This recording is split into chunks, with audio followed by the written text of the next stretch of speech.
Debate. I thank them all for coming, and with that being said, Ladies and gentlemen, a point of information for those of you who would like more information, would like to hear these gentlemen speak again. I understand next Thursday at 6:30 in San Andreas, the Calaveras Bar Association is going to put on another debate. My understanding what they've told me thus far is it's going to be at the Metropolitan. The questioners on that debate are going to be a reporter from the Calaveras Enterprise, from the Union Democrat, and from the Stockton Record. So, ladies and gentlemen, that will also be another forum if you feel your questions have not been answered here tonight, or you would like to encourage other people to attend on that evening. Ladies and gentlemen, I want to thank Ed Ballard and Gary Coons for being here tonight, for taking time out of their busy campaigns. Ladies and gentlemen, an informed electorate is essential to our way of governance, and I want to thank these gentlemen for taking time out of their busy schedules so they can be here today to present their positions to you. The position that they are seeking is one that is very important. It is vitally important to our county, and I think your informed vote is essential to that position. I want to thank you for being here tonight to try to garner that information and to make an informed decision. Ladies and gentlemen, what I'm going to have the candidates do is give you a 2-minute opening statement. And I'm going to, at the conclusion, they're going to give you a 2-minute concluding statement. I have some written questions. There are, I believe, 3x5 cards and pens coming around. There's a basket that's going to be coming around, or has come around, that you can also submit those. The questions will be asked of each candidate, that is of both candidates, so they can respond, and I'm going to give them 2 minutes to respond. They did not tell me how long this was going to go on tonight. I would like to ask as many questions as we can. I have several. I'm not going to ask those hit piece questions, so you can avoid the ones, do you still beat your wife kind of questions. We're not going to do those. But we're going to talk about important issues, and there are some important issues in these cards. There are important issues facing this county here at this time. So with that, ladies and gentlemen, actually the one thing I don't have is a coin. Ms. Middleton, if I can have you, if I could borrow a coin. That's right. What I'm going to do is flip a coin, and whoever calls it first gets to go first. Which one of you gentlemen would like to call it? Okay. Mr. Ballard, if you'll. What is it, quarter or nickel? It's a quarter. Okay, heads. Heads. It is tails. I know that's true. So, gentlemen, I will try to keep accurate time. I do have a watch, and I will try to keep accurate time so we can do that. 2 minutes starting now. Okay, first of all, I usually wear a suit and tie to these things, but more people tell me just wear Levi's and boots and something like that. You're not a suit and tie guy. It kind of hurt my feelings. I thought I looked pretty good in a suit and tie. My name is Gary Coons. I want to be your sheriff. I lived in the county over 41 years. I worked for the sheriff department for 25 years. I worked all facets of the sheriff department with the exception of animal conservances. But I love my 2 dogs and my cat and my horse. As sheriff, I want to reinstate the community policing program and the resident deputy program. What the resident deputy program is where you put a deputy in an area, for instance Arnold, they live in that area, they stay in that area. They get to know the people, they get to know the business owners, they get to know the community groups, and over time they get to know all the citizens.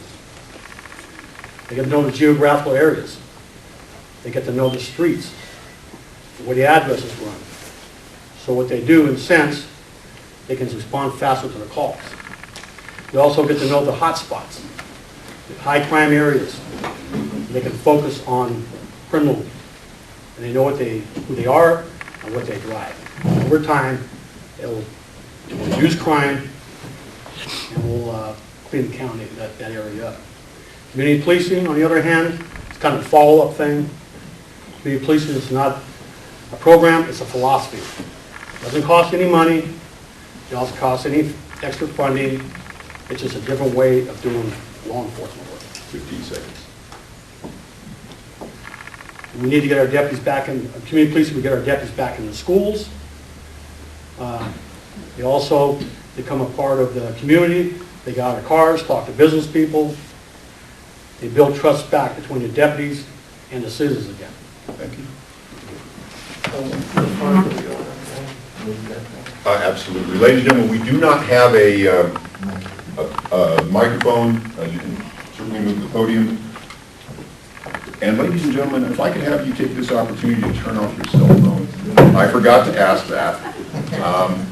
But I know the candidates would appreciate it. It would be less distracting. So give me a couple seconds to do that.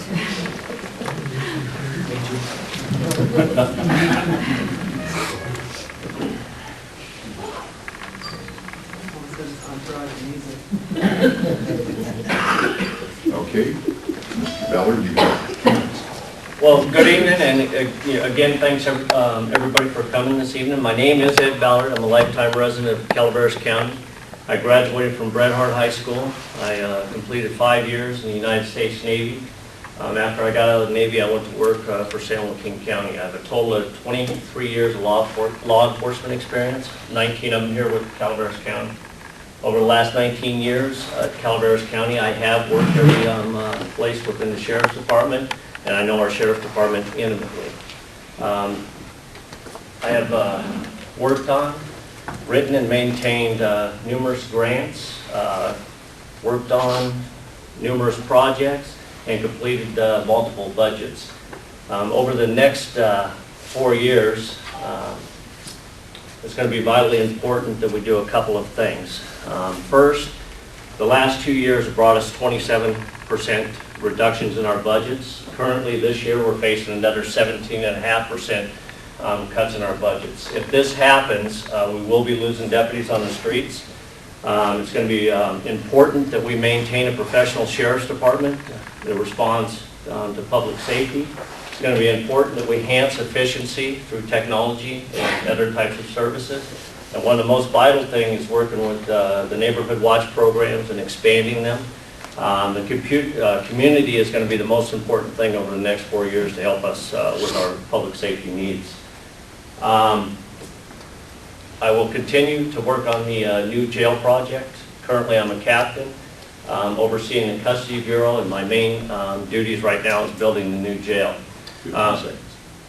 How many? 15 seconds. Oh, okay. The new jail is going to be vitally important to helping us solve our criminal justice problems within the county and help give us a legitimate threat of incarceration and help make our programs work. Thank you.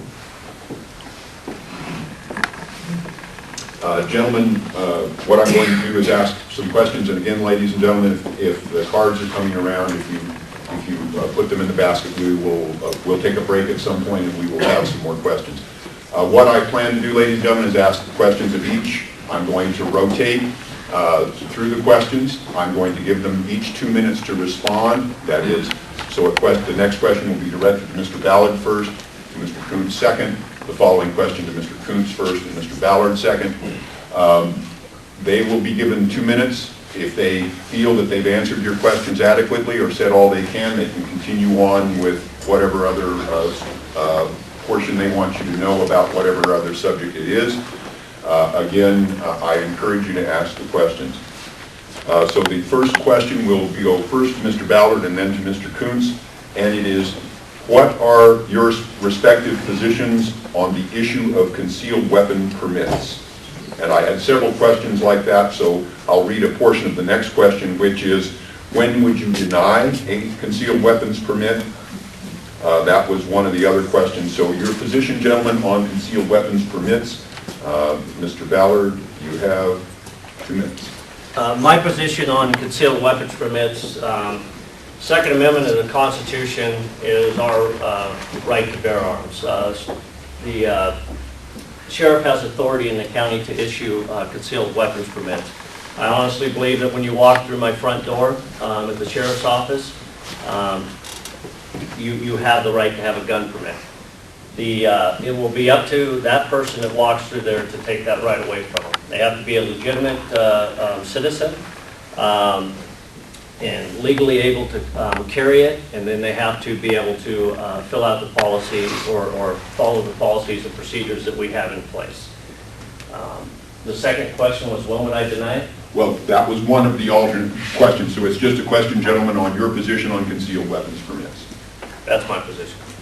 Okay, and did you still have a minute, would you like to say anything? Certainly, I'll go on. Go ahead. One of the things, obviously, to be denied is if you're a convicted felon, you have some prior misdemeanor arrests or restraining orders. Other than that, legitimate citizens may carry a concealed weapon permit in Calaveras County. Mr. Coons. I will continue the citizens concealed weapon permits as they are now. You have to be of good moral character and meet all the policies within the sheriff's department. And there's no reason why you shouldn't have one. I also believe in the Second Amendment of the Constitution of the United States, the right to bear arms. I am a avid gun owner myself. I belong to Angels Camp Gun Club for numerous years. I enjoy shooting trap, skeet, and clay, and sporting clay. So it's going to be important to have.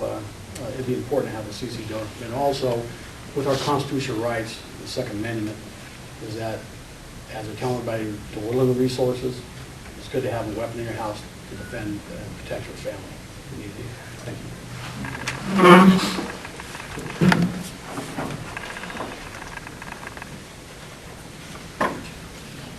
And again, the next question now goes to Mr. Coombs first and Mr. Ballard second. And this is a combination of questions relating to the new jail, which is, what is your plan to fund the staffing of the new jail? And the other question was, what is the importance of the new jail? Mr. Coombs, you have 2 minutes.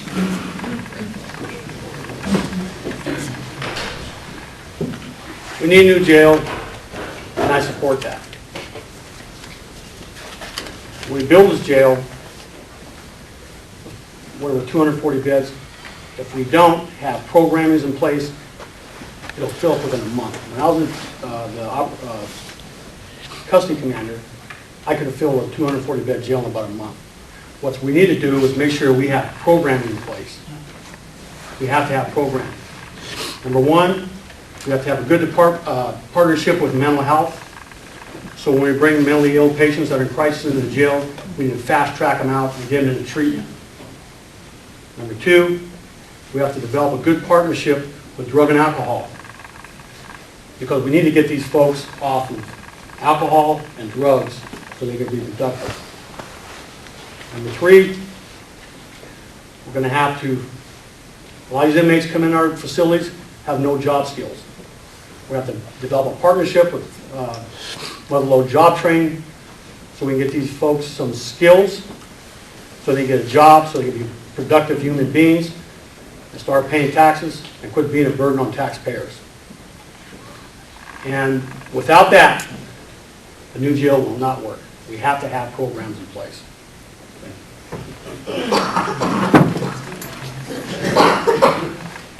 Mr. Ballard, 2 minutes. I think the question was, what was the importance of the new jail and Your plan for staffing. and for staffing? Well, the importance of the new jail, and I agree with some of the stuff that Gary was saying. With some of the avenues that we've been looking at, or alternative means of incarceration, we can operate that jail over the next couple of years on our current plan. And our current plan, how we have it managed to staff, is when we get the new jail, the 160-bed jail built, we'll be able to move in with the existing inmates that we have with the existing staff. Keep in mind, we will need 2 additional staff. We are 2 staff under right now, and the Correction Standard Authority basically wrote us up, and we have to solve that problem. The new jail is vitally important. None of the programs that we have currently right now are functioning because we have no legitimate threat of incarceration. Our maximum capacity right now, our court order cap is 65. We manage about 77 inmates a day, so roughly about 12 to 14 inmates get released every night at midnight. So once the new jail, the importance of that new jail is that once the economy is bad right now, so we're not going to be able to operate the jail as we programmed it or as we planned it to have these programs that are going to be functioning and working the way that they need to work. But we can't solve problems with the old way of thinking that created those problems. We have to build this jail so that when the economy gets better, we're going to be able to manage those types of things. We'll be able to have the programs, hopefully give the criminals tools in order to prevent recidivism. But the most important thing about it is the amount of early releases that we're doing right now. Since 2007, we've when we passed Measure J and we started on this project, 100 years of time has gone unserved because of the early releases. Most importantly, though, is 54% of those people. Oh, 2 minutes goes fast. 2 minutes goes fast, it does. And now I've already lost my place, ladies and gentlemen. Who gets the next question first? Anybody remember? Me. Okay, all right. Have another jail question. Just Well, go right into that. Again, gentlemen, please feel free to use your extra time to expound on any other of the questions. There were several questions along this line, and there have been news reports of a deputy who allegedly used a person's identity to obtain a medical marijuana and a sting operation. And the question was, what is your position on this? And would you continue to do these types of stings? This was, ladies and gentlemen, it was reported that a deputy sheriff used the identity of a medical marijuana patient to purchase marijuana through a Craigslist ad, and then there was an arrest of the person who provided that. Mr. Ballard, you have 2 minutes. Well, specifically to that question, I don't have a lot of information on that. I believe that what we should do when it comes towards 215 things is enhance what we have now and try to figure out with the people that are growing marijuana for medical reasons. I think we need to get a more collaborative type of thing between law enforcement, courts, and those folks. As is using a ruse to prevent crime, I would continue to do that. And I would answer that question this way. If we have, let's say, a pedophile out there molesting children, and in order to catch him, to prevent him from molesting further children, we use a ruse and go on to Craigslist or something like that to sell I don't know, movies of child molestation. I think it's vitally important that law enforcement can use a ruse to do those types of things. Am I getting close yet? You have 54 seconds. Okay. Not knowing the specifics of that case, but knowing that the Supreme Court has allowed law enforcement to use ruses or other people's identity to prevent crime, I don't think we should ever go away from that as long as it prevents certain types of crimes. But when it comes to that specific thing, without all the specific facts, I can't give an articulate answer to that. But I agree with... I'm sorry, you still have 20 minutes. I have 20 20 seconds. minutes? 20 Okay. seconds. 20 seconds. Let's go. But I agree with certain principles of being able to use ruses to prevent crime. I think it's an important law enforcement tool. Thank you. Just a moment while I reset the watch. Mr. Jones, you have 2 minutes. Okay, as far as, once you always read in the newspaper, you don't hear everything, all the facts, because law enforcement will not give you all the facts that ruin your case. So I don't know what happened as far as the dynamics led up to this investigation.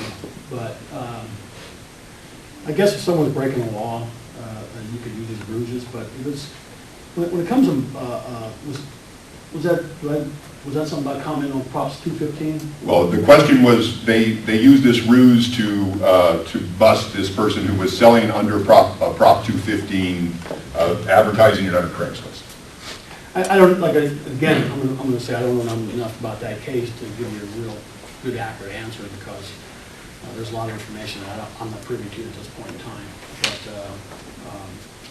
But if someone's breaking a law and not falling within the parameters of Proposition 215, then, and to be selling marijuana, that become a dealer, you know, I guess that would be fine.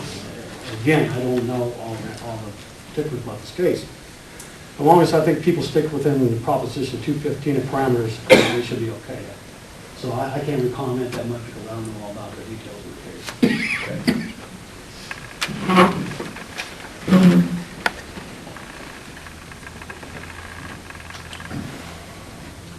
The next question would be for Mr. Kuntz, and you'll have 2 minutes. And it's after the jail. What is your number one goal for the Sheriff's Department? You've got 2 minutes. The number one goal is to reduce recidivism. Without that, and what recidivism is repeat offenders, the slang term around the office is frequent flyers. If we don't get these folks into programs and make them productive human beings, and I know that not all inmates can be rehabilitated, because there are some career criminals out there that will not give up. You can lock them up for 50 years, let them out, and be back the next day, as we see what's happening right now with the release of prisoners. They're out and right back in again. But we got to have this. We got to have a plan to get these people into programs.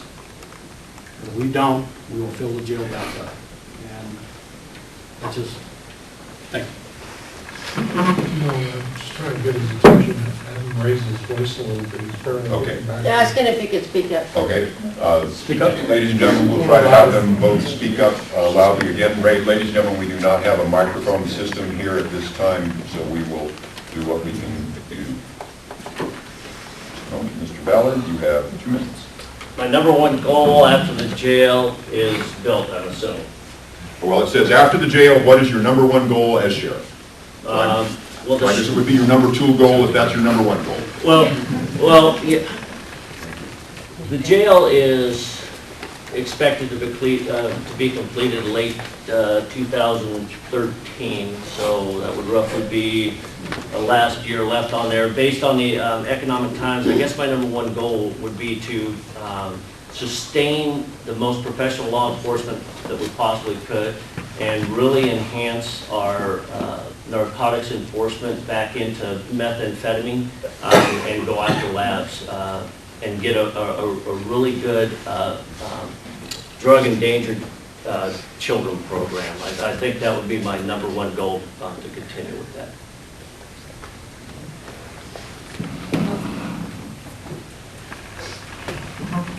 The next question will be for Mr. Ballard first, and this is a combination question. It says, what unique or different procedures will you have to implement and maintain minimum staffing? And the corollary question, and actually I'll just divide it into, so what would be your unique and different procedures you would implement to maintain minimum staffing? You have 2 minutes.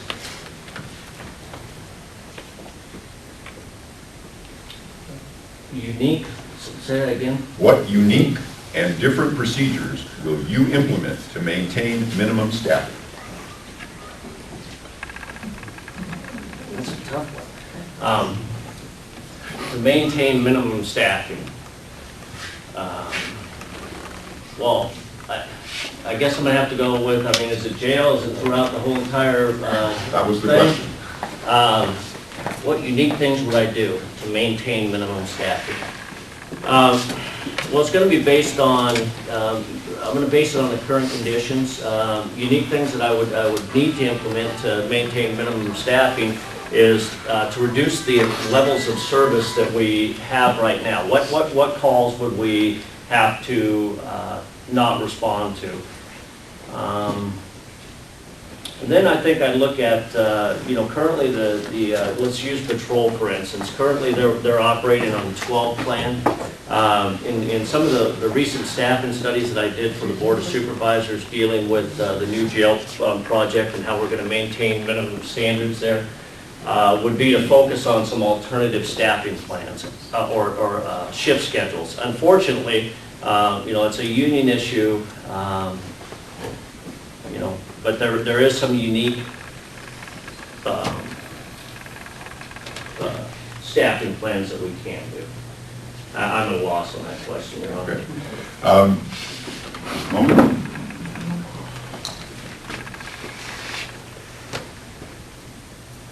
Mr. Coons, did you wish me to repeat the question? Please.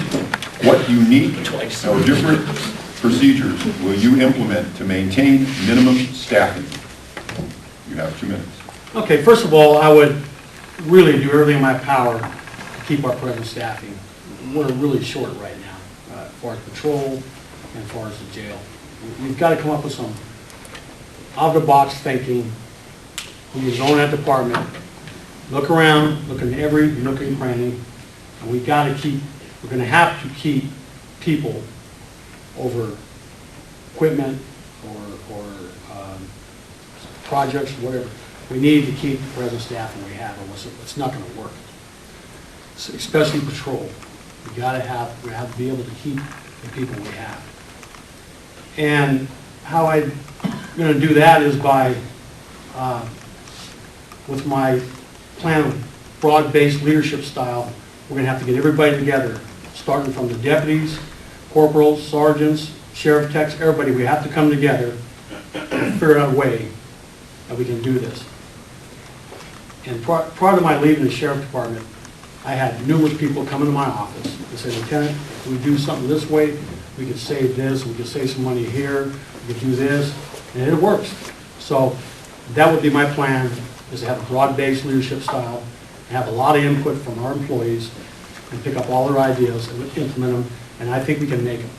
Because I think that this is a time where traditional leadership style will not work. Traditional budgeting will not work. We're going to start thinking outside the box. For every crisis, there's an opportunity. Of every bad thing that happens, there's 7 positive things if you're willing to look for them. And that's what we'll do. Thank you. Next question will be from Mr. Coons. And then, ladies and gentlemen, we're going to take a short recess. Short break. I apologize. On the way over, I received a call. I did pull over to the side of the road. And there's an Amador Sheriff's deputy. They couldn't find one of their judges, and they need me to do a search warrant. So I'm going to take us about a 10-minute break here in a minute. But before we do that, this was kind of the follow-up question, and there has been reported that the board or the administrative office of the board is asking for a 17.5% cut from all the departments, including at this time the sheriff's department. So this question is, how will you convince the board of supervisors and the public to provide funding for the sheriffs in light of that 17.5% cut? Mr. Kuntz, you have 2 minutes. And this is where definitely going to take 7.5% cut, remember? Well, it's been proposed, I understand. The board has requested a 17.5% cut from all departments. It's going to be tough if we have to take another 17.5% hit. It really is. I want to kind of look at this as a preliminary budget. Even in the good years in the sheriff's department, when there's plenty of money flowing, the state had a lot of money, the board always came to you and said, give us a plan with a 10% cut. So we cut. According to what I'm hearing from the board and everything else, that they're probably going to prioritize who's going to get the cuts. And I hope that they do not cut the sheriff department to 17.5%. And when they do, we're going to have to definitely look at other ways of doing business.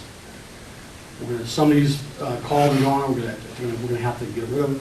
In other words, some of the things we need to do is, for instance, we need to put an online, and I tried this 3 years ago to get this done, an online reporting process. So a person who, for instance, loses a cell phone or thinks somebody stole it, they call the insurance company says, got to have a report, got to have a case number. They can go online and fill those out, and get a case number and then present it to the insurance company. That's what they say. I just need a case number. I don't care what you write in there. So that's one of the things we're going to do. And we're just, like I say, again, we're going to have to do some out-of-the-box thinking. We're going to have to take our resources. We're going to have to reorganize and distribute in a way that we can meet those 17.5% cuts that we can. It is going to be tough. It really will. Thank you. Ballard, did you wish to repeat the question? No, I think the question dealt with what would you do to convince the board not to do the cuts, right? In light of the requested 17.5% cuts, how will you convince the Board of Supervisors and the public to provide the funding? Well, currently we are facing a 17.5% cut. What we would need to do, or what we have to do to convince the board is you know, currently we have 22 different public safety budget units within our county budgets. So, like I'm doing here, I'm informing the public of what is going to happen to the Sheriff's Department. The board is the policymakers and they do set the budget, so they're going to have to be informed within our budgets of what that is going to cause to our services to the citizens. I think it needs to be this year, in light of the last 27% cuts, it really needs to be brought home to the Board of Supervisors through the public to go in there to advise them of what their public safety or what they desire this year. Unfortunately, convincing the board not to do the cuts is a difficult thing to do. But I think with citizen support, we will be able to go in there.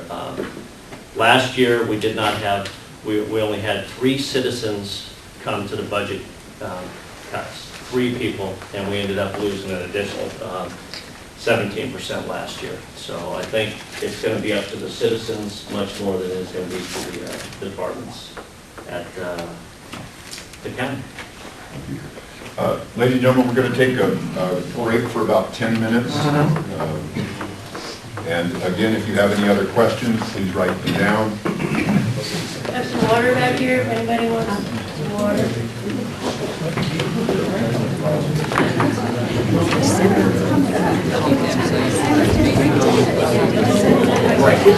Any more questions before we start? Anybody else have cards? Ladies and gentlemen, Ms. Middleton said that there were some of you who wanted more of a debate format. That's fine with me if it's fine with these gentlemen. So what I would propose to do is I will ask the question. I will give the first person 2 minutes to respond, the other person 1 minute to comment on the response. Then the second person will get their 2 minutes to answer the question, and the other person will give 1 minute to comment on that. Again, ladies and gentlemen, my view, you should be as informed as possible to make your vote, and I believe that an informed electorate is, again, imperative. And I, again, apologize, gentlemen, I don't recall who got the last question first. Okay, so since Mr. Kuntz went first the first time, I'm going to let Mr. Ballard go first. This time, Mr. Kuntz went first in his opening. I do remember that. This is a question, so Mr. Ballard can go first. You have 2 minutes, and Mr. Kuntz will have a minute to respond to you, and then Mr. Kuntz will have 2 minutes, and you can have a minute to respond to Mr. Kuntz. Okay, just a second, and let me get the stopwatch started here again. The question is, under the current financial conditions, is it possible to have a resident deputy program? You have 2 minutes. Okay, first, I've already been warned not to put my hands in front of my face, so if I do that, somebody throws something at me. Currently, right now, it is not possible to have a resident deputy program, especially if we get to a point where we have another 17% reduction. If the 17% reduction happens, we'll be back down to about 16 patrol deputies on the street. Current calls for service that we're having for each deputy each year is about 1,500 calls per year per deputy. If you take in the amount of time that a deputy has off on vacations, sick leave, training, those types of things, you wouldn't be able to do it. Second reason is you cannot force a deputy to live in a beat. We have no deputies living in the West Point area, to my knowledge. So, resident deputy program is what the name says, resident deputy.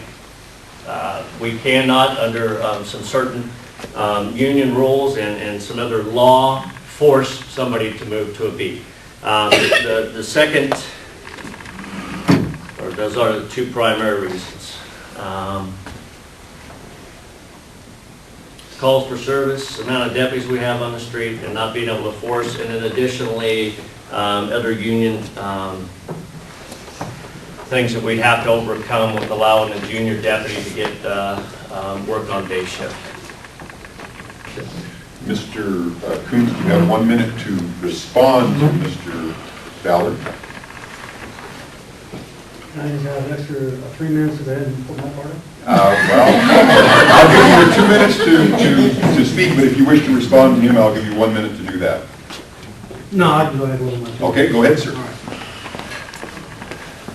Resident deputies are possible. Of course, we're not going to make anybody move to an area they don't want to move. I've talked to the Deputy Sheriff's Association, I've talked to the president, and they like the idea of resident deputies. The people in Arm and Copper and in West Point want that back. They've told me numerous times. It can be done. It's more efficient, for one thing, because you don't have to have the deputy leave the sheriff's office, drive all the way up to Arnold, stop along the way, make a car stop, get something to eat, and work up there. They have to leave early, drive all the way back. You just used about 3 hours of their time wasted driving. You burned a bunch of gas and oil. We're supposed to be conservative, folks.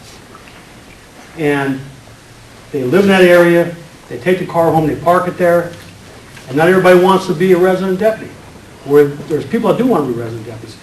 And as far as statistics, patrol statistics, I got a little problem with those because patrol statistics are not that accurate. If somebody calls a call in dispatch and says, hey, I got this, and this going on, they say, well, we can't do nothing, it's still a problem, they hang up. They call it as a call. That's not a call. A call is service when you get your car, and you drive somewhere, take a report, and come back. That's my definition of a call. As far as the DSA, I can work with the DSA. I was just unanimously endorsed by the DSA. I can sit down with them and we can work something out. I will guarantee you we can work something out. The resident deputy program will work. It's efficient. You get the calls quicker. You get to know the people. You get to know the citizens. You get to know the hot spots. You get to know the criminals. A lot better than you're driving back and forth. Thank you. Mr. Ballard, you have 1 minute to respond. I disagree with Gary's idea. He didn't describe a resident deputy program to you. He merely said that it would save gas or a guy driving from the office up to a beat. If you have nobody living in a particular beat, you cannot have a resident deputy program. A resident deputy program is specific to a deputy living within a specific beat.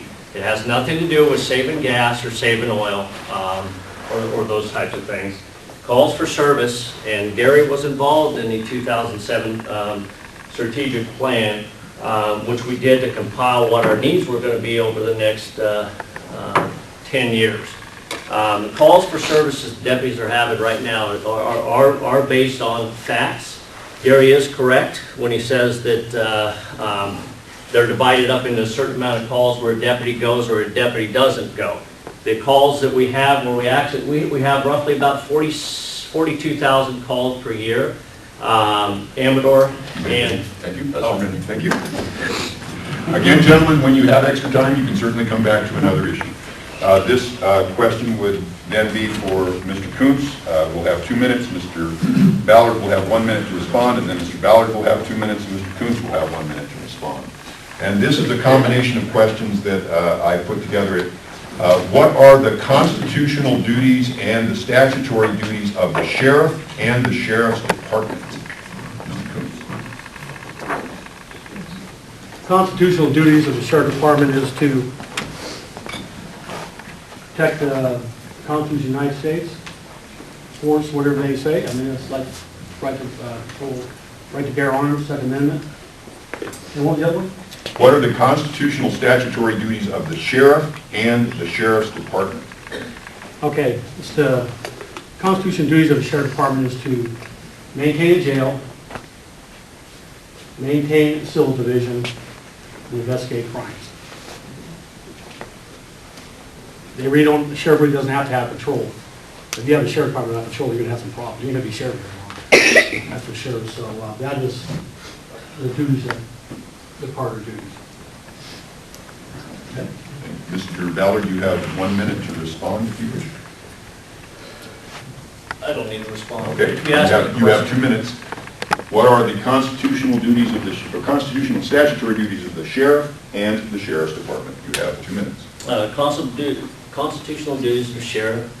I believe Gary got a couple of them. Maintain a jail, serve quarters papers as directed by the court, suppress riots and affrays, investigate crimes, and bailiffs control the court. So there's 5 of them. And what was the second part of the question? What are the constitutional and statutory duties of the sheriff and the sheriff's department? Well, I'm trying to think. Outside of the constitutional duties that the sheriff is required to do for the citizens within the county, the sheriff's department follows it. Patrol, like Gary said, we do not have to do. It is the proper thing to do. Investigate crimes. Basically all that means is we have to have 1 deputy out there investigating crimes. We don't have to have the divisions that we have out there now. So. Mr. Coons, you have 1 minute to respond if you wish. Okay. This confuses me now that I got going one way. Okay, so this next question is for Mr. Ballard first. Mr. Coons responds, Mr. Coons, and then Mr. Ballard responds. Okay, I'm trying, ladies and gentlemen. This was a question, it was, how can you gain or regain or improve the trust of the people that your office serves? How can you gain, regain? Or improve the trust of the people your office serves? I think right now, and keep in mind the last 5 years I've been an administrator, and last 3 years I've been working on the jail project and within the jail. Out here doing the campaign trail, I've really found out that some of our younger deputies have been maybe a little too aggressive when handling calls. I think initially what I would do would establish a little more or a little different training, maybe a mentoring program with the older deputies that are there in the department to get them out with the younger deputies when time is permitting. I know it's going to be difficult over the next few years.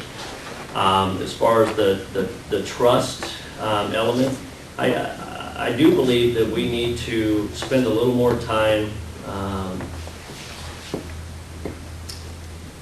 with the citizens on particular crimes, especially with the Proposition 215 type things. Our deputies need to be trained a little bit better. I think that's about all I got. Okay. Mr. Coons, you have 1 minute in rebuttal. I'm ready to go with 2 minutes. Okay, you have then 2 minutes. Go ahead, sir. One of the ways we can reestablish trust within the sheriff department, the sheriff and the communities, is that we got to have town hall meetings. You got to have town hall meetings. When you go to a town hall meeting up in Arnold, their issues may be different than if they're in Murphy's or down Copperopolis, Valley Springs, Macomb Hill, or West Point. They're all different issues. They need to be done on a regular basis. So the people need to have direct contact with the sheriff. You can't stay behind that desk.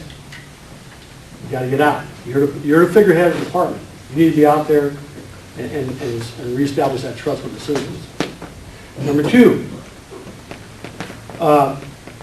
we don't have a whole lot of senior deputies anymore. I mean, deputies with some experience on them because they're all gone. They all got pushed out. They're gone. We have a bunch of young deputies. And what the problem is that these deputies are out there without supervision because our sergeants are bogged down with rants and other things. They don't get time to go out in the street and supervise these deputies. These deputies are told to go out, get stats, make a lot of arrests. Let's do this, let's do that. And you know, arrest doesn't always solve a situation. Sometimes you need to sit down and talk to someone and use the gray area in that matter.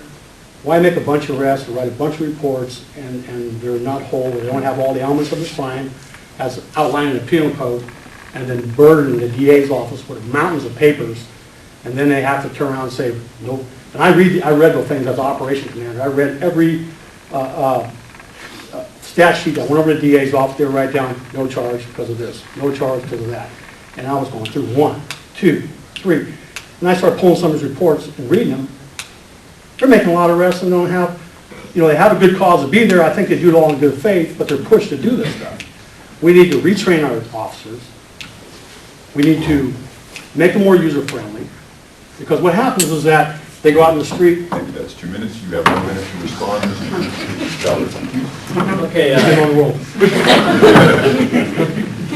it's terrible to be on a roll and to be cut off. But you're absolutely right, Gary. Trustworthiness requires trust and being truthful. And I just heard you talk about a few things, and it's not that I disagree with you, but as a watch or patrol commander, they're going through report after report after report and finding out that deputies were out there doing arrest after arrest, and they weren't quality arrests.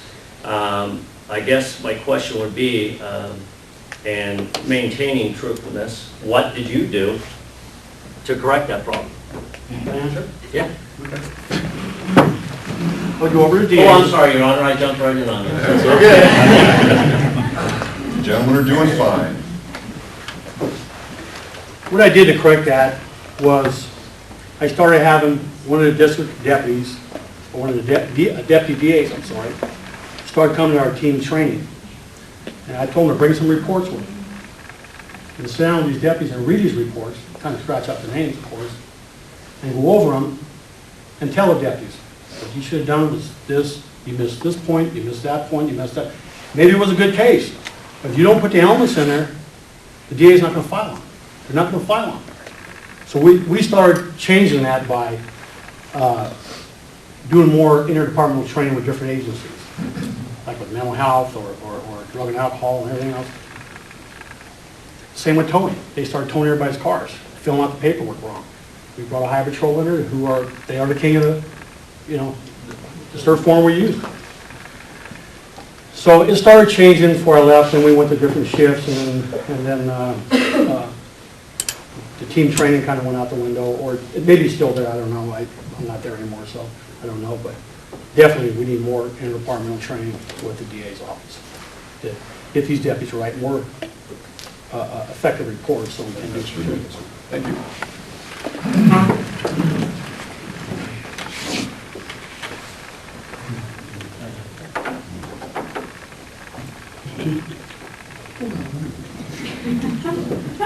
Okay, these are some questions as they relate to staffing, and so I'm trying to make a question out of them. And it says, how has the sheriff's response time to calls changed each year since 2008 as budgets have been cut? And how do you expect it to change over the next 3 years? And what is an acceptable response time? Mr. Ballard, I believe, actually, Mr. Coons, I believe you get to go first. 2 minutes. Response times, it's hard to judge those. Depends where you're at when the call goes down. I mean, I had response times of a minute. I even drove up one time on a call when I was going when I walked up and the store clerk goes, man, you got here fast, and there was something going on, they just called, I didn't get the call yet. So it depends where you're at and what you're doing, it depends on the type of severity of the crime. If it's a real high, hot call, you're gonna get there real quick. Again, coming back to the resident deputy program, you're in that area, you live in that area, you know who these people are, you know you've been there a few times before, you get to that call a lot faster. And again, it goes right back to where you're at when this call goes down and how close you are to the house or the business or whatever you're going to. So it's hard to judge the response time because it's not like the city where you only get 8 square blocks and you can, if you're in the middle, you can kind of get to everywhere you need to go. Up here, you're so spread out. I mean, you could be in Murphy's and have a call in Arnold and you can code 3 it all and maybe only take you 20 minutes to get there. Again, it depends where you're at, what type of call it is, to give you an accurate description or accurate time for responses. Mr. Ballard, you have 1 minute to reply to that. I think I'm okay, Your Honor. Okay, so you just want to do your 2 minutes then? 2 minutes? Yeah, but the question was, The question was, and I have it right here, how has the sheriff's response time to calls changed each year since 2008 as budgets have been cut, and how do you expect it to change over the next 3 years, and what is an acceptable response time? You have 2 minutes. I think I'll go backwards. An acceptable response time. I think you can never get there fast enough when somebody needs you. I don't think you can judge that by acceptable. It's going to be highly dependent on the type of call. I think, especially over the next so many years, with the economy being the way it is, we're going to have to specifically focus on priority or 911 calls. Since 2008, 2007, 2008, going into 2009, with the budget reductions that we've had, we've been fortunate enough not to have lost any deputies off the street. So to accurately gauge the difference of the response times to this current fiscal year, when we go into the new budget year, is going to be difficult. However, even priority calls that we have right now are averaging roughly about 36 minutes for us to respond. And that is your priority 1 calls, your emergency calls. With a total time of about 56 minutes to handle that call, total of 90 minutes per each call. When we go into the next year and we reduce staffing, if we're forced to take those budget cuts, which is going to be detrimental to the department, it's going to be my #1 priority that 911 and emergency calls still those are the first ones we're going to respond to. That's all I got. Okay, Mr. Coots, you have 1 minute in rebuttal. Again, I'm going to have to say that was an average, and average 31 minutes doesn't mean it's going to be 31 minutes to get there. What we're going to have to do if we take any reduced staffings, we're going to have to get the sergeants out there. The sergeant have to be on the street with deputies and maybe even respond to some calls. We're all going to have to work together on this. And again, as Eddie says, 911 calls take priority. They always have and they always will. And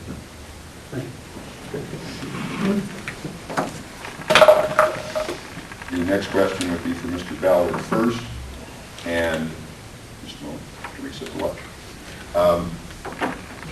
And if you gentlemen don't exactly know this, I may have to ask the questioner to help me because I don't exactly know what the question means.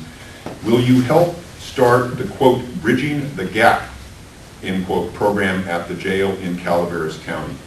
And Mr. Ballard, you get to go first if you know what the question, or if you know what the Bridging the Gap program is, and I may have the audience, a person who submitted it, if you do not. I could speculate, but I'd rather be accurate than Okay, speculate. if I could have, I don't mean, you are normally anonymous, ladies and gentlemen, but if the person who had the question would explain what the Bridging the Gap program is, it would be helpful.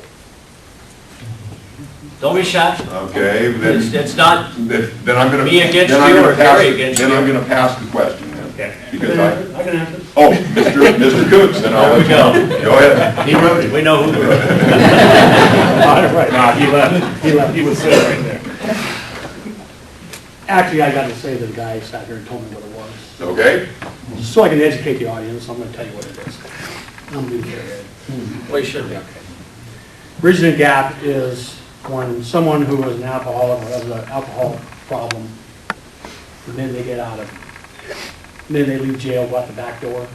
There's somebody there to take them right to a AA meeting versus one of their buddies there with a six-pack of beer and a bottle of whiskey. So they get them from point A to the first meeting, and then they leave. That's what's called bridging the gap.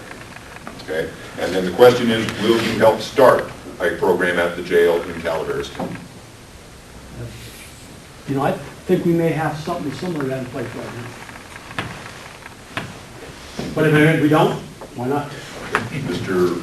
Ballard, you have a minute to rebut, No rebuttal. or just you have 2 minutes. Yeah, you know, we have some very good programs that we kind of operating right now based on a limited amount that we can do. And we do have a good AA and narcotics people there. There are times, I know, when they come over there and they pick them up when they're getting released from jail. Typically, though, because of the current situation that we find ourselves in and not holding people there for any length of time, usually they're only there for about 6 hours. But to expand on Bridging the Gap, I'm an executive member of the Northern California Reentry Facility, and we are in the process of working on alternative ways of reducing recidivism, and these types of programs, the literature and some other types of programs, which when our jail gets fully functional and the economy gets better, you know, we'll be able to incorporate these programs, and I think they'll be very effective. Thank you. Mr. Coons, did you wish to have anything in rebuttal in there? No, you're okay. Thank you.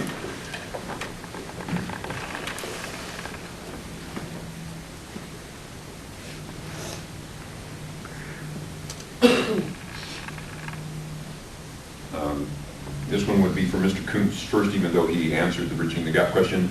It was Mr. Ballard's choice first at that time. It says, during the past year, I attempted to visit a female prisoner at the jail during authorized visiting hours. The bailiffs were rude, smug, arrogant, and very unhelpful. My visit was denied. Is this attitude on part of the bailiff's official sheriff's department policy? Mr. Coons. I don't think bail's going to support this attitude. I'm just reading the question. I can reread it if you'd like. Yeah, one more time. Certainly. During the past year, I attempted to visit a female prisoner at the jail during authorized visiting hours. The bailiffs were rude, smug, arrogant, and very unhelpful. My visit was denied. Is this attitude on the part of the bailiff's official sheriff's department policy? First of all, if they're inside the jail, they're either correctional officers or extra higher correctional officers who may work up there. That's why she got confused. And as jail commanders, sometimes there are visiting hours. They might be during mealtime, or they might have an incident go down, or everybody has to go back and take care of their problem, and you get the people start backing up there wanting to visit, and they get upset, and they get mad because they want to see their loved ones or whatever. And as far as I was concerned, as long as I was jail commander, I had a really, really good staff. They work really well together. They treat the public with respect. Every once in a while, they get a little bit temperamental, and after getting yelled at a few times, they start getting kind of snappy. But of course, professionalism is what we all strive for. So whenever something like that happened in our facility, I immediately grabbed a sergeant and a corporal, and that person brought him in, sat down, and talked about it, and got it all straightened out. And usually that usually rectified the problem. Mr. Ballard, you have anything in rebuttal? No need to rebuttal, Your Honor. You have 2 minutes to give your speech. I believe I understood the question as somebody came to visit and they were treated rude and improperly during visiting hours. Is that the question? Yes, I'll read the question. Yeah. During the past year, I attempted to visit a female prisoner at the jail during authorized visiting hours. The bailiffs were rude, smug, arrogant, and very unhelpful. My visit was denied. Is this attitude on the part of the bailiff's official sheriff's department policy? Gary's right. It's the bailiffs. They may be up there, but typically it's the COs. First of all, whoever asked that question, I sincerely apologize that my staff would have been that way. It is a one-sided understanding right now. I can offer my apologies. I can tell you that is not our sheriff's, our official policy. And if somebody is treated that way, I would expect them to talk to whoever the sergeant is on duty so that we can correct that behavior. It should not have been allowed, and I apologize for it. Mr. Coons, did you wish to rebut? I'm fine with that. Okay, thank you.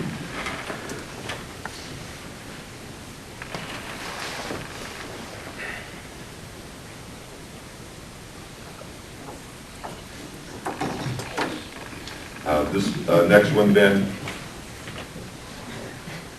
would be for Mr. Ballard. Okay, and these, I've tried to combine these two. It's with the severe budget cuts, how do you plan to keep the current deputies employed, and do you plan to bring back extra hires, and how can you bring them back if you're laying people off? Can you bring back an extra hire before a full-time person? So with the severe budget cuts, how do you plan to keep the current deputies employed, and do you plan to bring back extra hires, and how can you bring them back if you're laying people off? Can you bring back an extra hire before a full-time person? I think I can simplify that. Currently, what we have right now in the current budget, please keep it in mind that it has not taken effect. We will be going before the board. We'll be arguing our cases. We're going to do everything we can to maintain the current staff that we have. If the Board of Supervisors so chooses and makes us cut, we will be losing deputies. The best that we can do right now is kind of move people around through grants and extended some things we do, and I will continue to do that as we go. The first thing that we, first element of staffing that we laid off were the extra hires. We laid off 16 extra hires, and no, you cannot bring back an extra hire if you're laying people off. It's against county personnel ordinance and rules. So no to that question. Mr. Coons, did you wish a minute to respond? No, roll right to the 2 minutes. You have 2 minutes then. Okay. Repeat that question one more time. I just, Certainly. It's a long one. you do it backwards. With the severe budget cuts, how do you plan to keep the current deputies employed, and do you plan to bring back extra hires, and how can you bring them back if you are laying people off? Can you bring back an extra hire before a full-time person? Now, we had a lot of extra hires working within the correctional facility, working within the courts, and doing some transporting, inmate transporting for us. When you lay someone off, before you lay them off, you have to pretty much lay off all your extra hires. You cannot bring them back until you bring back the person you laid off back into the, we can't bring them back. And so there's personnel rules, and it'd be nice to get the extra hires back. I think they're less expensive to work. We've got three or four, I don't know right now, exactly, full-time deputies in the courts right now as bailiffs.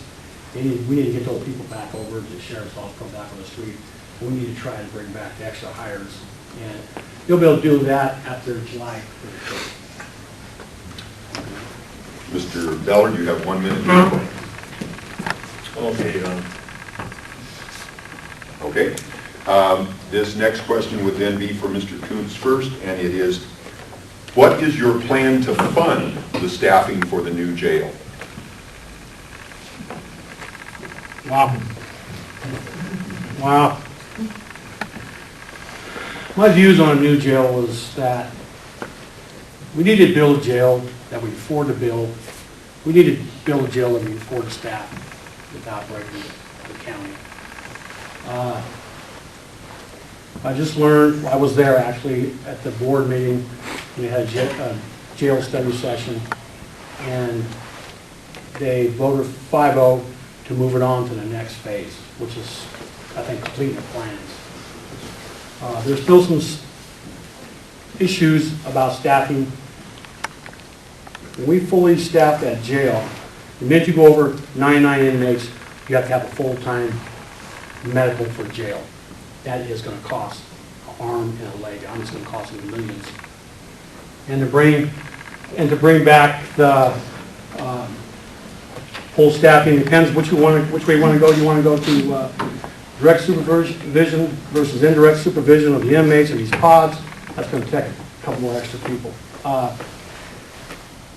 You know, the 80 beds from this new jail that's separated belongs to the state of California and 10 feet around it.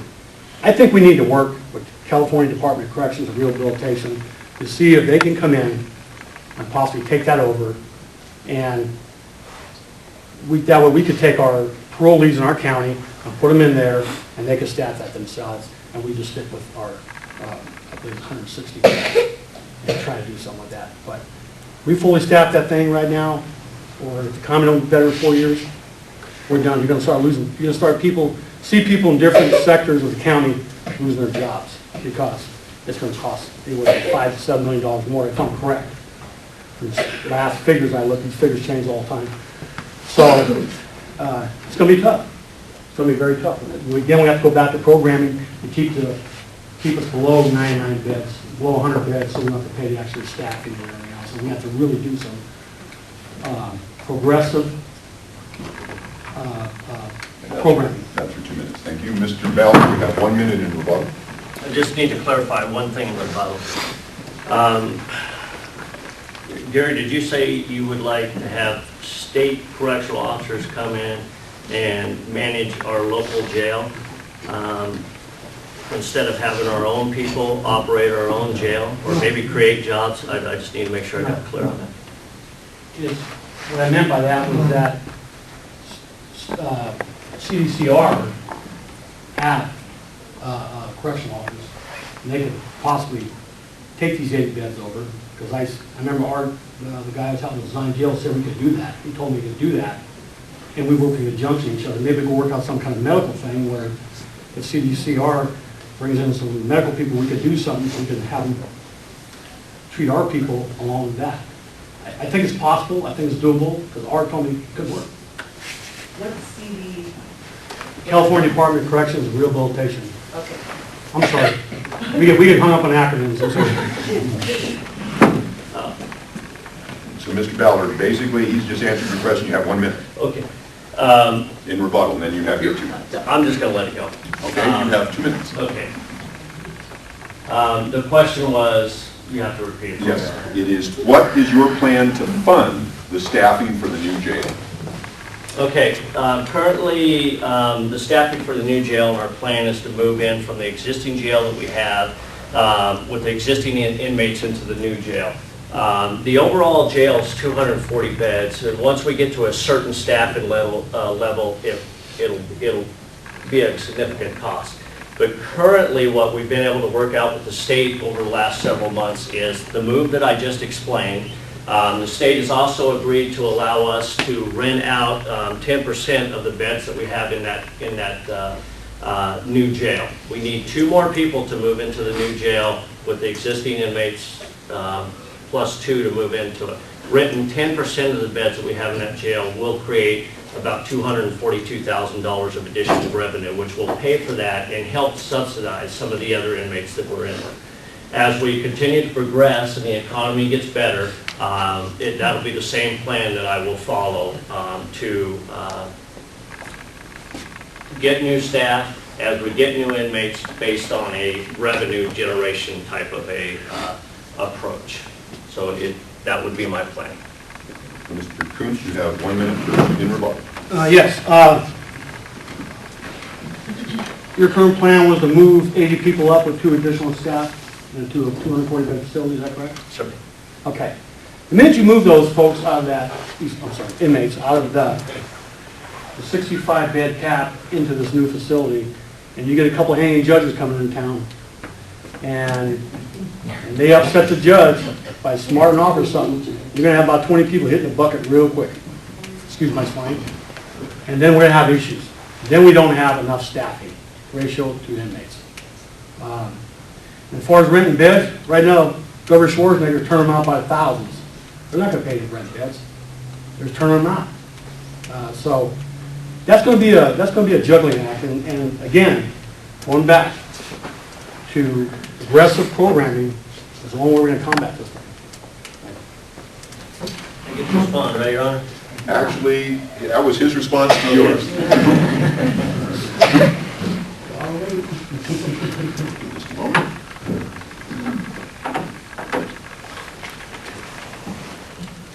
And this one would be to Mr. Ballard first, and ladies and gentlemen, I'm down to the last two questions.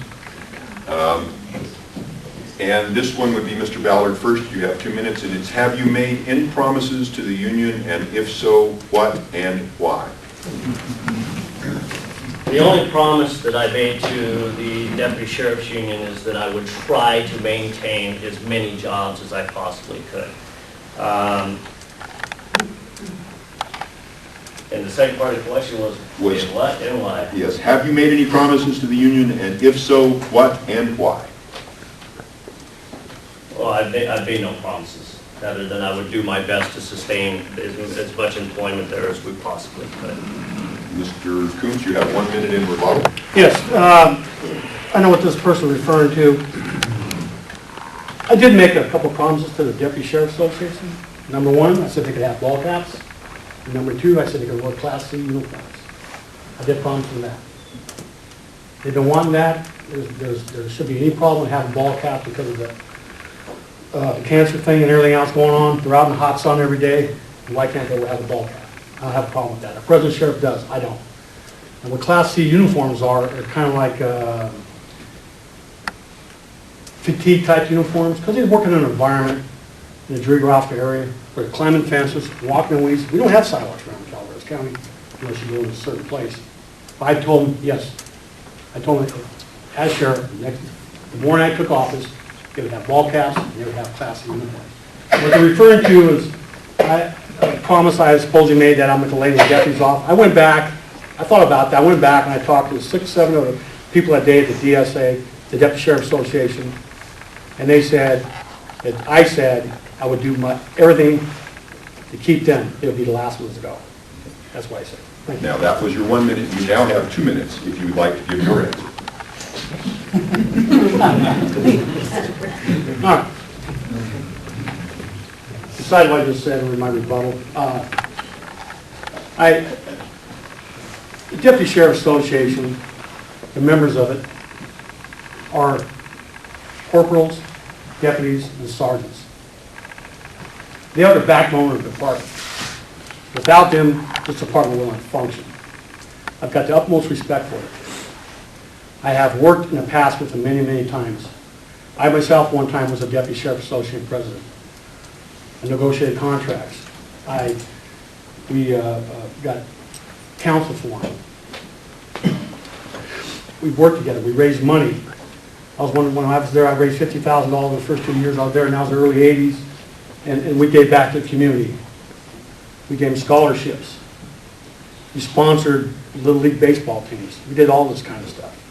So, deputy sheriffs are very, very important, and they should be treated with utmost respect and dignity.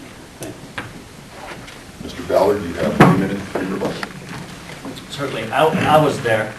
There's 22 deputy sheriffs altogether. I'm sure Gary probably talked to 6 of them. Speaking from my own personal frame of reference and what I specifically recall, I can't quote it word for word, but something to the effect of I don't need captains, I don't need lieutenants, and I don't need anybody else. All I need is the deputy sheriffs. They're the backbone of this department, and that's who I'll maintain. You're right. You did tell them that they could have ball caps. You did tell them that they could have Class C uniforms, but you also told them that those are the folks that you're going to maintain, that you didn't need captains, lieutenants, or anybody else. And I also talked to the deputies, and they also heard the same thing. So that would be my rebuttal. The last question I have, gentlemen. No, I don't get to. You don't get to. The last question I have. Maybe after the show, I'll explain that. Mr. Cruz will have there was the first response, and Mr. Ballard will have 1 minute in rebuttal, and then Mr. Ballard will have the last response, and Mr. Coons will have 1 minute in rebuttal. Mr. Coons, the question is first to you. What is your strongest disagreement with your opponent's ideas for the future of the Sheriff's Department? What is your strongest disagreement with your opponent's ideas for the future of the Sheriff's Department?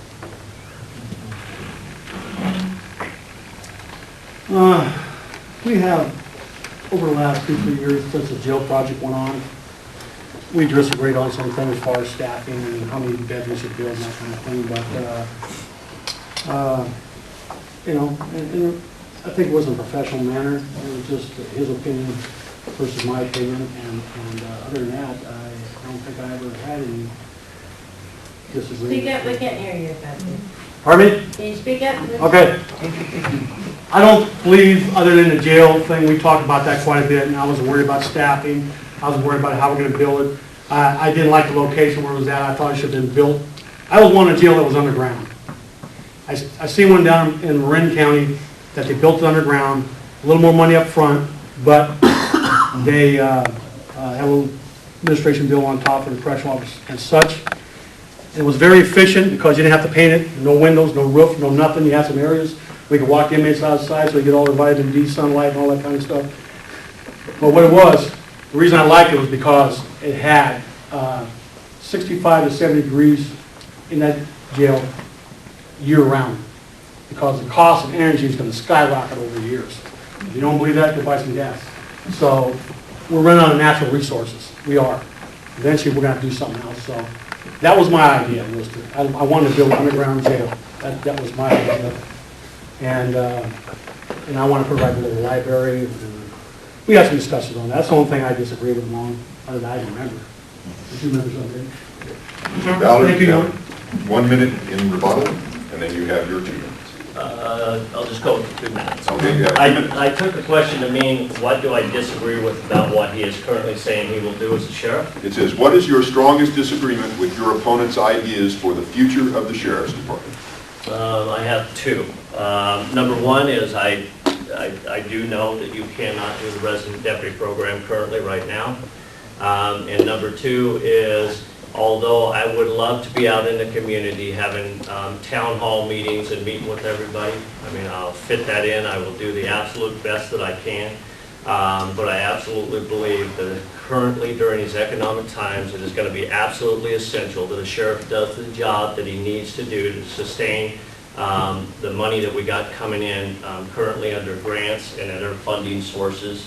And I do believe either the current sheriff or the new sheriff will most definitely need to be spending a lot of time in Sacramento talking with the folks that we can talk to so that we can maintain our staffing as best we can to provide a level of service to you folks. Mr. Coontz, you have the last rebuttal. Let me be your sheriff and you will have resident deputies. I will guarantee you that. And also, town hall meetings are usually done in the evenings where folks are off of work. And they usually take place anywhere from 6 to 7 to 8 o'clock at night. And I'm in Sacramento, wherever I need to be, I still will have town hall meetings. That is a must. You have to have town hall meetings. People tell me all the time I talk to them, we never see a sheriff until election time. I will be out and have town hall meetings. I won't be out there every day. I'll guarantee you, I'll be out there 3-4 times a year. And there's a problem that persists up in that area, I will go up there more. So, thank you. Gentlemen, I'm going to give you each 3 minutes to give your summations. And I'm going to borrow Ms. Middleton's quarter again. And I believe you called it last time. Mr. Coontz, you get to call it this time. Yes. Heads, it's tails. Oh, was it a quarter? You want to go first or last, Ballard? I'll go last, go ahead. Mr. Coontz, you have 3 minutes. Give your summation.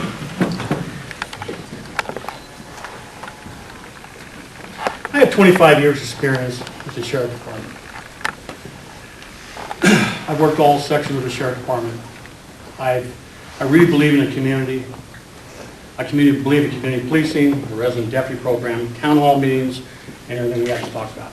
I really believe that we need to build a jail that we can afford to build, afford to staff, without breaking the county. I believe that we have to do some aggressive programming. We need to develop relationships with all these people involved in this programming. And one thing I'm really, really strong on, I've been talking to a lot of these entities, is that public safety is not just the sheriff's department. Public safety is the California Highway Patrol, fire, adult protective services, child protective service, probation, the DA's office, Mark Twain St. Joseph Hospital, believe it or not, they're part of public safety, ambulance providers. For the past years, we have lost that connection. We have lost that connection. We don't work together anymore. We do not work together anymore. So if we ever have a major incident in this county, we're going to fail. We're going to fail until we have cohesiveness where we bring everybody back together, do some cross-training. It's going to fall apart. It's going to fall apart. And that's one of my main goals as sheriff, as your sheriff, would to bring back all these entities back together as a whole. We've got to work together as a team. Also, as your sheriff, I want to be a sheriff for all communities and all people, not just part of communities and part of people. I want to be a professional sheriff, not a political sheriff, although I know politics play a certain role in the department. But whenever sheriff politics affects the people of your department, things start falling apart. They start to fall apart. And I want to build a partnership with everybody who works within the sheriff department. I'm fortunate I take office that morning, or if I win this election, I'm going to start ahead of time before I took office. I'm going to get a hold of the deputies, sergeants, sheriff techs, correctional officers, dispatchers. I'm going to say you got 3 weeks to come up with something to make us more efficient. Give it back to them. Because the deputies on the street know what they need to do. They know what they need to do. They come to me time after time. Lieutenant, why are we doing this? It doesn't work. They know what they are. For instance, Ford Motor Company, the only one that has never taken any stimulus money. And they're surviving. I think they made $2.5 billion last year. I think the quarterly report was or something to that effect. But one of their programs they do, of course I like Ford, so I read a lot of Ford stuff. One of the programs they have, they go down onto the assembly line. Excuse me, thank you, that's 3 minutes. Am I done? Sure? We're supposed to go again? Mr. Ballard, you have 3 minutes. Certainly, again, I'd like to thank everybody for coming here. Before I get into my summation, I really need to clarify for your folks out there that we will not fail in the emergency or the public safety that we have out there. We have an excellent emergency operating center. Every public safety entity that my opponent talked to me has all been updated in the newest incident management systems types things. I assure you that if something happened in our county, we would do our utmost best and we would succeed at taking care of things. What I'd like to close with is that my background and experience at the department, including what I just spoke to you about and working up at special operations and the other entities within the sheriff's department, I have a very broad perspective of what our citizens need, how our sheriff's department can better work to serve our public safety needs. And I hope that tonight, as part of what you've been able here to see, you will know that I am the best qualified candidate for your sheriff, and I hope for your support come June 8th. Thank you, Your Honor. Ladies and gentlemen, I would like you to give both of these gentlemen a hand.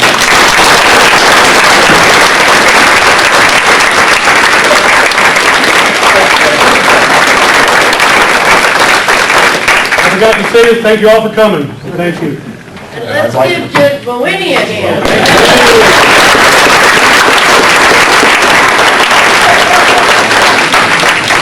Ladies and gentlemen, I would again remind you there is going to be another sheriff's debate on Thursday. I believe it's the 6th. I believe that's the 6th and my understanding at this time it's going to be at the Metropolitan, maybe at the Town Hall, but my understanding it's going to be at the Metropolitan in San Andreas. It's going to be on behalf of the Calaveras County Bar Association. My understanding that the questioners I'm going to be moderating it, but the questioners are going to be a reporter or someone from the Enterprise, someone from the paper in Sonora, and someone from the Stockton Record. So they are going to be asking questions of these two fine gentlemen next Thursday at 6:30 in San Andreas. So for those of you who would like to tell others who may not have been able to have this or come to this night, or if you would have some questions that still have not been answered, or you would like to hear these gentlemen's views on these issues or other issues that might come up on that occasion, I encourage you to be there. Again, an informed electorate is crucial. Thank you very much.